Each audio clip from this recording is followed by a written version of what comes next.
আমার জীবনে আমি কাউকে কখনো পাশে পাই নাই। আমার যে কোনো বিপদ আসুক, হোক আমার বাচ্চা হোক, টাকা পয়সা হোক, কখনো কোনো বিপদ, যখন আমার 3টা সন্তান হয়েছে তখন আমি কখনো কাউকে আমার হাজব্যান্ডের ফ্যামিলি থেকে কখনো কাউকে পাশে পাই নাই। কিন্তু আমার ফ্যামিলি থেকে আমার বাবা মা বা ভাই বোন, ভাইয়ের বউ সবাই আসছে। কিন্তু আমার হাজব্যান্ডের তরফ থেকে ওনারা আসে যখন ওদের অসুস্থ থাকে, কেউ যে কোনো ডাক্তার দেখানোর জন্য। এছাড়া কেউ কখনো আসে না আমার হেল্পের জন্য। এই যে দিক দিয়ে কথাগুলো বলার অনেক কারণ আছে, কারণ অনেক দুঃখ, অনেক কষ্ট চেপে নিয়ে একটা সংসার, কারো জীবনে কম, কারো জীবনে বেশি।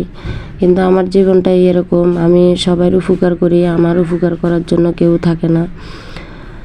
কথাগুলা কার জীবনের সাথে মিলে যায় জানায়েন। এই যে দিক দিয়ে মেয়ে বড়টার 104 জ্বর, তাই উনি বাইরে থেকে নাস্তা কিনে নিয়ে আসছে। বাবুরে রেখে নাস্তা বানানো যাচ্ছে না, কারণ মেয়ে বড়টা প্রতিদিন সকালবেলা উঠে বড় মেয়ে ওকে কোলে নেয়, আমি কাজকাম সারি। তবে আজকে ওর অসুস্থতার কারণে ও বিছনা থেকে উঠতে পারতেছে না, তার জন্য এদিকে আপনাদের ভাইয়া আজকে মাছের জন্য যায় না, তার জন্য আমাকে হেল্প করতেছে।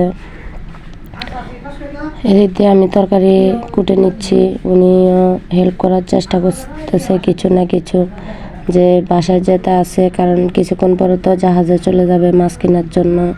তাই উনি আমাকে বলতেছে, দাও আমি চিংড়ি মাছগুলা কুটে দেই, তুমি তো নিয়ে পারবা না ওরে নিয়ে। তাই বড় মেয়ের কাছে পাশে দিয়ে বসায় রেখে আমি কাজগুলা করে নিচ্ছি, কারণ রান্না না থাকলে তো ওকে বাবুকে রেখে রান্না করা সম্ভব হবে না। তাই তাড়াহুড়া করে রান্নাটাও সেরে নিছি।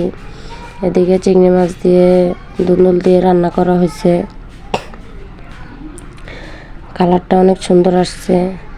রান্না করা থাকলে যে কোনো সময় খাওয়াটা সম্ভব, কিন্তু ঘরে রান্না না থাকলে, কারণ বাচ্চারা সবসময় বাহিরের হাজু খেতে চায়, কিন্তু টাইম টু টাইম চেষ্টা করি ওদেরকে খাবারটা দেওয়ার জন্য। এই কারণে অনেক সময় আপনাদের সাথে অনেক কিছু শেয়ার করতে পারি না।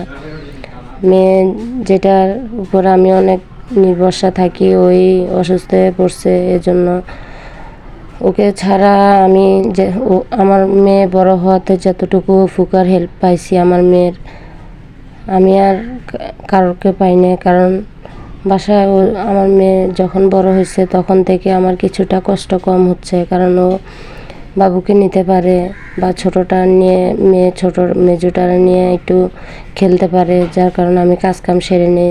যার কারণে ও মাদ্রাসায় যাওয়ার আগে আগে ফজরে 4টা বাজে আপনাদের ভাইয়া মাছের জন্য যায় যখন, তখন উঠলে আমি আর কখনো ঘুমাই না।